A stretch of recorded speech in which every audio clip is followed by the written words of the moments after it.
अस्सलाम वालेकुम रहमतुल्लाहि व बरकातुहू। उम्मीद करता हूँ कि आप सब खैरियत से होंगे। आज हम एक्सरसाइज नंबर 1.1 का क्वेश्चन नंबर 4 करेंगे, जिसमें वो क्या कहता है। वो कहता है कि name the property use in the following, यानी उसने 8 पार्ट दिए हैं और उनमें वो कहता है कि बताओ कि कौन कौन सी प्रॉपर्टीज यूज हो रही हैं। अब वो प्रॉपर्टीज मल्टीप्लिकेशन के लिहाज से भी हो सकती हैं, वो प्रॉपर्टीज एडिशन के लिहाज से भी हो सकती हैं। और आपको पता है कि हमने जो लेक्चर की सीरीज स्टार्ट की हुई है वो हमारा न्यू 9th का जो मैथ है 2025 का ऑल पंजाब बोर्ड्स का, उसका हमने आज हमारा तीसरा चौथा लेक्चर है।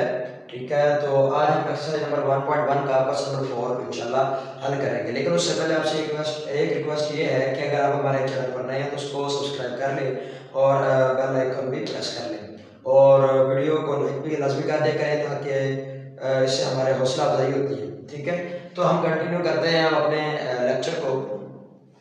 सबसे पहला पार्ट हमारा क्या है, जैसे कि मैंने अभी बताया कि हमने इन पार्ट में जो ये क्वेश्चंस दिए उसने 8, उसमें हमने बताना है कि कौन कौन सी प्रॉपर्टी यूज हो रही है। ठीक है, तो सबसे पहला हमारा जो पार्ट है वो है a+4 ब्रैकेट में और फिर +b, फिर a अकेला है और ब्रैकेट के अंदर 4+b है। तो ये प्रॉपर्टी जो होती है ना, इस तरह की प्रॉपर्टी होती है उसको कहते हैं एसोसिएटिव प्रॉपर्टी। और ये एसोसिएटिव प्रॉपर्टी कौन सी है? एडिशन की है। कौन सी है? एडिशन की है। ये एसोसिएट है एक दूसरे से। ठीक है, पहले b अलग था, अब a अलग है। तो a पहले एसोसिएट होता है 4 से, फिर b एसोसिएट होता है 4 से। तो ये एसोसिएटिव प्रॉपर्टी ऑफ एडिशन है। इसी तरह हमारा एक और है, ऐसा हमने अभी बात की कि ये एसोसिएटिव प्रॉपर्टी ऑफ एडिशन है। इसी तरीके से एसोसिएट प्रॉपर्टी ऑफ मल्टीप्लिकेशन भी होती है। तो ये अगर आप ध्यान से देखें अपना क्वेश्चन नंबर 7 को इसके, तो देखिए पहले 5 जो है वो एसोसिएट है 8 से, अब 5 किसके साथ एसोसिएट है? 4 से। तो ये हो क्या रहा है? मल्टीप्लाई हो रहे हैं, मल्टीप्लिकेशन हो रही है।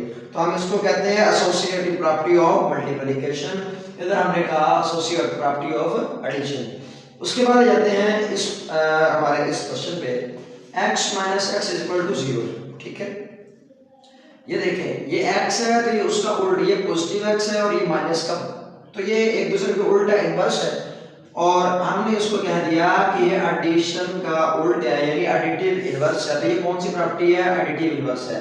ठीक है, मसलन a + -a हो = 0, ये प्रॉपर्टी है।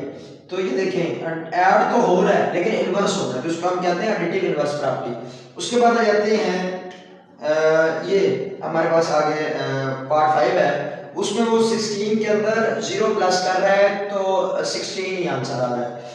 फर्ज किया अगर a हमारे पास एक रकम है और उसके अंदर हम एक 0 को ऐड करते हैं तो हमारा क्या आ जाएगा? a ही आ जाएगा। तो इसको हम कहते हैं एडिटिव आइडेंटिटी प्रॉपर्टी जो है। ठीक है, उसके बाद जाते हैं इन पे। देखें सबसे पहले √2 + √3 है।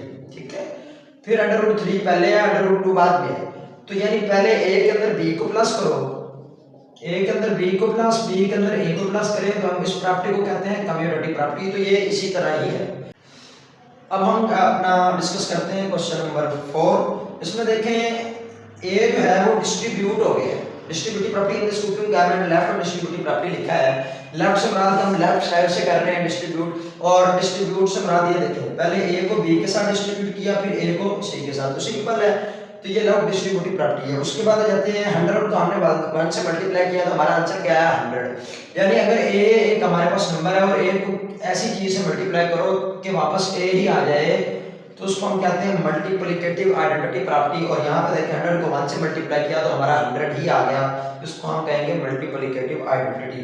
उसके बाद आता है जिस तरह एडिशन का था ये कम्यूटेटिव प्रॉपर्टी, देखें पहले a के अंदर b प्लस किया फिर b के अंदर a प्लस किया। इसी तरीके से जब a को b से और फिर b को a से मल्टीप्लाई करते हैं तो इस प्रॉपर्टी को कहते हैं कम्यूटेटिव प्रॉपर्टी। लेकिन ये एडिशन के लिहाज से थी और ये मल्टीप्लिकेशन के लिहाज से है। तो आज का लेक्चर तो बड़ा आसान था, उम्मीद करता हूँ कि आपको अच्छे से समझ आई होगी। अल्लाह ताला आपका और मेरा हामी नसीब। खुदा हाफिज़।